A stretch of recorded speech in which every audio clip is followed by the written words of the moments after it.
Hello, good morning friends. The preposition નામયોગી અવયવ. હવે આપણે બે વાક્યો જોડવા માટે અથવા તો કંઈક જણાવવા માટે કે આ વસ્તુ અહીંયા છે, આ વસ્તુ આની પાછળ છે, તો કંઈક નિર્દેશ સ્થળનો કરવા માટે સ્થળનો નિર્દેશ કરવા માટે કંઈક શબ્દ વાપરીએ છીએ. શબ્દ વપરાય છે તે નામ યોગી અવયવ છે. તો તેને આજે શીખવાનું છે આપણે. ઇન આપણે નાનપણથી શીખ્યા છીએ. ઇન એટલે અંદર, માં અંદર નથી કહેતા, આની અંદર છે, આમાં છે. ઓન, ઓન એટલે આપણે શીખી ગયા છે ઓન ઉપર. અંડર એટલે નીચે, નીચે. અને નિયર એટલે બિટવીન. નિયર એટલે નીચે, નજીક. નિયર એટલે નજીક. અને બિટવીન એટલે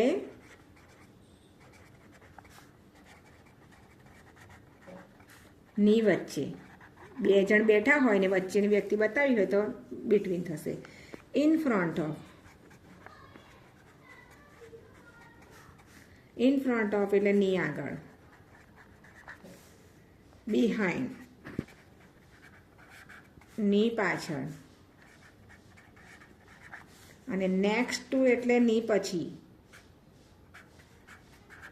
ની પડખે કે ની બાજુમાં. આપણે બાજુમાં કોઈ ઊભા રહે છે તો નહીં કહેતા ની બાજુમાં ઊભા છે. ઓપોઝિટ એટલે સામેની બાજુ. ખબર છે, આપણે એડ્રેસ બતાવીએ છીએ ત્યારે ની ઓપોઝિટ લખી દે તો ની સામેની બાજુ, સામે. આ તમારા નામયોગી અવયવ છે અને આ અવયવો આપણે આ 7મા ધોરણની સ્વાધ્યાય પોથીમાં શીખીશું. અહીં જુઓ, the flower are in the vase. વોશની અંદર ફૂલો છે. બેગ ઉપર છે એટલે ઓન લખ્યું છે.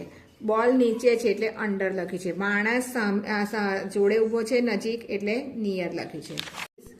ખાલી જગ્યા ધ ટ્રી. બરાબર, કૂવાનું સ્થાન બતાવવાનું છે. કૂવો ક્યાં છે? તો ઝાડની નીચે, તો નીચે માટે આપણે અંડર આવશે. બરાબર, તો અંડર લીધું. ધ બસ, બસ ક્યાં છે? ની આગળ, તો આપણે એની આગળ આવશે તો in front of, in front of. બરાબર, આની બાજુમાં ઊભી છે તો નેક્સ્ટ ટુ. પડખે ઊભી છે ને આ છોકરી, next to his mother. Sanjana is standing next to her mother. પડખે ઊભી છે, પડખે આપણે યાદ રાખવાનું છે. આ એની પાછળ છે એટલે આપણે બિહાઇન્ડ આવશે. અહીંયા બુક અંદર છે, બુક છે બધી બેગની અંદર, તો ઇન આવશે. અને મિત્રો, કેતકી ઇઝ પાછળ છે તો શું આવશે? બિહાઇન્ડ આવશે. હવે બોલ ઇઝ ઓન. બોલ છે ને ટેબલની ઉપર છે. કઈ સ્થળ એનું સ્થળ બતાવે છે? ઉપર, તો ઓન આવશે. બેંક છે સામે બતાવતા હોય તો ઓપોઝિટ આવશે. બેંક એ સ્કૂલની ઓપોઝિટમાં છે તો bank is opposite the school. How.